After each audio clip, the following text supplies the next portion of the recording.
The wizard studies में आप सभी लोगों का एक बार फिर से स्वागत है।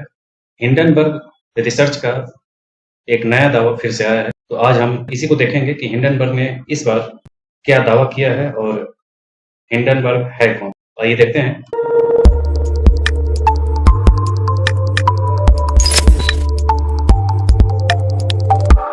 हिंडनबर्ग का दावा है कि सेबी के अध्यक्ष की अज्ञात अपतटीय कंपनियों में हिस्सेदारी थी, जो कथित रूप से अडानी धन हेराफेरी घोटाले में शामिल थे। और सेबी के जो अध्यक्ष हैं माधवी पुरी बुच, वो अडानी समूह की कंपनियों में गड़बड़ी और स्टॉक मूल्य में हेरफेर के आरोपों की जांच की प्रभारी हैं, जिनकी जांच 18 महीने पहले हिंडनबर्ग रिसर्च ने की थी।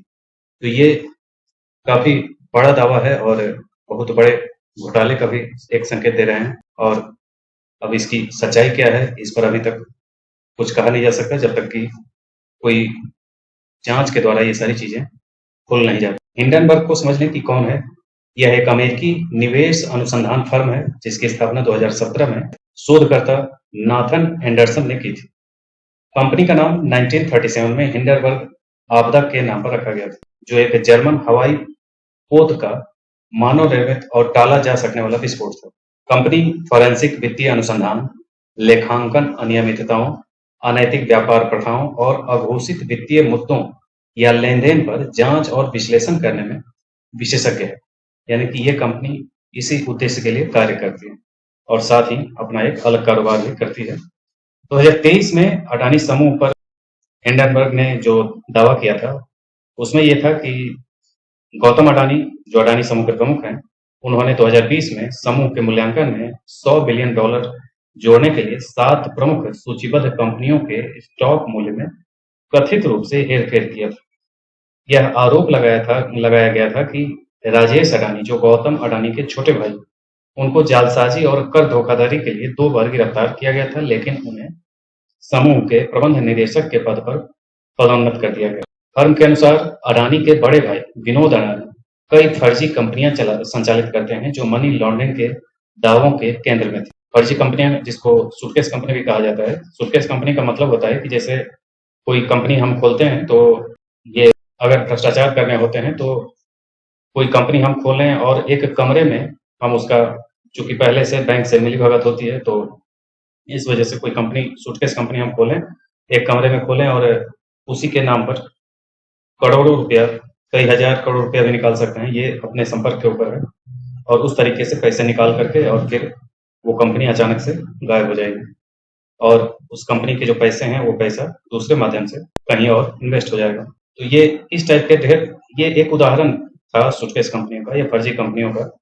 इस टाइप के और भी कई तरीके होते हैं कंपनियों के। जैसे मान लें कोई कंपनी है, वही अपने ही कंपनी से पैसा निकाल करके और दूसरे कंपनी, सूटकेस कंपनी खोलें और उसमें इन्वेस्ट करें और अपनी कंपनी को घाटे में बता दें।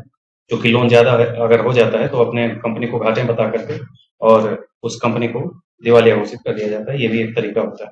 तो ये सब तो एक अलग मामला है। केवल ये समझें कि इस मुद्दे में और इस जांच में हुआ क्या। अडानी समूह की सेबी ने जांच की। सेबी ने अडानी समूह की लेन देन की जांच शुरू की थी, लेकिन जांच बहुत आगे नहीं बढ़ सकी। सेबी के अनुसार हिंडनबर्ग रिसर्च ने अडानी समूह पर अपने निष्कर्षों को न्यूयॉर्क स्थित हेज फंड मैनेजर के साथ साझा किया। हालांकि हिंडनबर्ग के शोध ने रिपोर्ट साझा करने के सेबी के दावों को खारिज कर दिया और कहा कि यह भारत में शक्तिशाली संस्थाओं द्वारा भ्रष्टाचार पर सवाल उठाने वालों को चुप कराने का प्रयास है। यानी कि सेबी पे ही हिंडनबर्ग ने उंगली उठाए थे।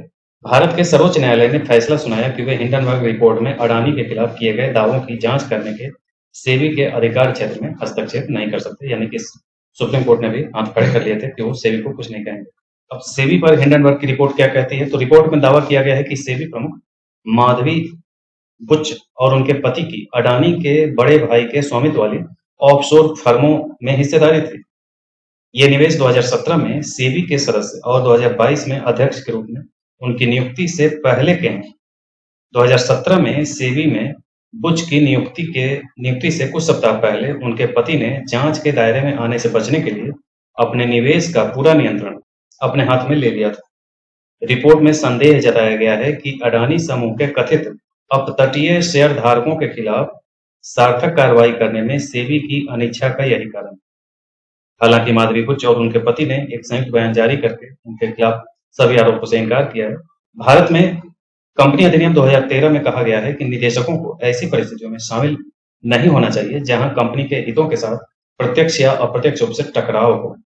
निदेशकों का कर्तव्य न केवल वास्तविक हितों के टकराव से बचना है, बल्कि संभावित हितों के टकराव से भी बचना है।